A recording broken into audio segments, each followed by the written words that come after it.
Hi, President Kim. I'm Dorie Spear. And I'm Sarah Montross. And we're both seniors at Carrboro High School. We've spent most of this year discussing both poverty and inequality. We understand your goal at the World Bank is to eliminate poverty and promote shared prosperity.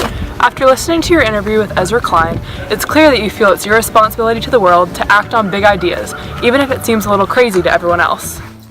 Oh, hey there. You mentioned your 3 years of fieldwork in Korea, where you identified powerful movements in African American and Asian American cultures. We believe we have an idea that can spark just as powerful movements to lift the poorest 40% out of poverty. So, President Kim, have a seat. Just like your dad pulled the car over and told you must get a doctorate degree before you pursue your career, our teacher told us we must solve world poverty before we graduate high school. So, this is our plan.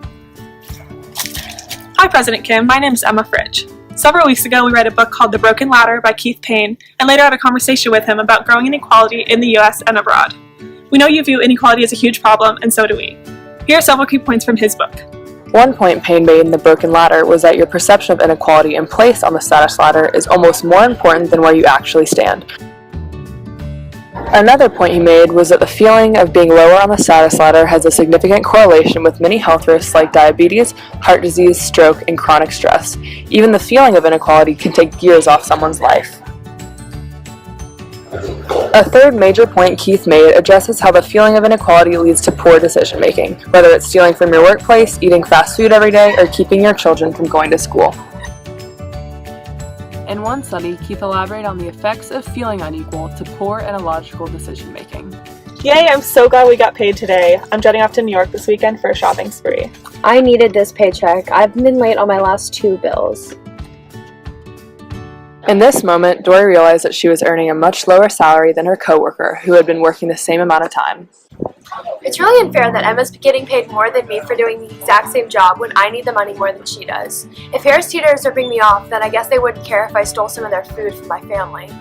In one of Keith's studies, he found that workers who discovered they were paid less than their coworkers were much more likely to steal from their workplace due to simply feeling inferior. The biggest takeaway was that employees were less focused on the long-term future, rather day-to-day actions that prove harmful in the long run. So, President Kim, you may be wondering why you're wasting your time watching 3 teens attempt their acting debut. To your surprise, our subpar acting might actually hold promise for the World Bank. From Keith's study, we learned that people that perceive themselves as unequal and struggle to meet their basic needs often make costly mistakes.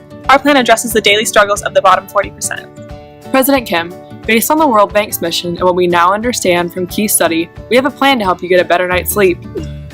Our proposal is a conditional cash transfer program that specifically targets the bottom 40%. This is how we see our plan being structured. As I'm sure you know, conditional cash transfer programs directly give cash to households that meet the standards set by the government of the chosen country.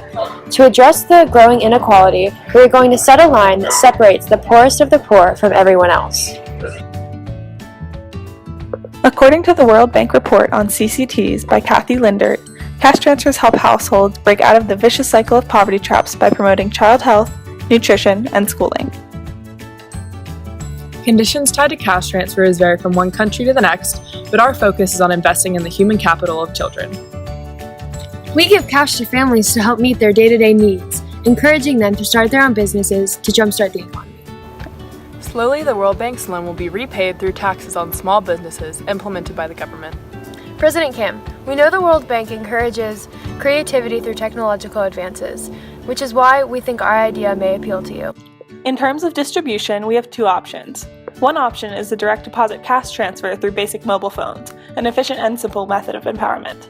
Another option for areas that don't have access to internet is to provide transfer cards that work similarly to debit cards. Through these options, we'll be able to reach even the most remote communities. So, President Kim, still not convinced? Our plan encourages recipients to start their own businesses, creating economic opportunities to help lift them out of poverty, decreasing the gap between the rich and the poor. Over time, the reliance on these cash transfers will decrease as households begin to generate their own incomes. Still wondering how and if this loan will be paid back? Not only will new businesses be taxed, but there will be ATM fees when someone wants to make a withdrawal. These fees will contribute to paying back the loan and encourage people to make smart decisions about when to save and when to withdraw.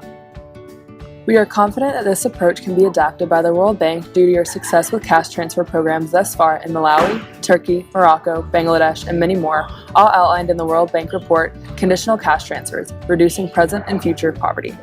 For example, the World Bank loan to Malawi supported 4 million poor Malawians, creating a cushion to provide work opportunities, ultimately creating a productive safety net. President Kim, thank you so much for taking the time to watch our video. We believe conditional cash transfers for the poorest 40% will not only encourage economic growth, but improve nutrition, Keep children in school longer, And promote healthcare checkups. all while decreasing inequality. President Kim. Yes, I like that. That point is world inequality. Poverty. Doctorate degree before grad. No. Wait, sorry. Before you get. Nope. Oh, I broke another one. Plan that will probably help. No, that will probably.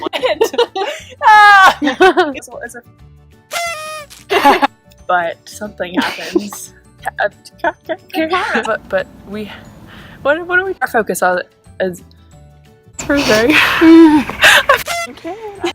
I'm so sorry. Is on. I think in every. The children. The stuff. Alright. So, President Kim, still not convinced?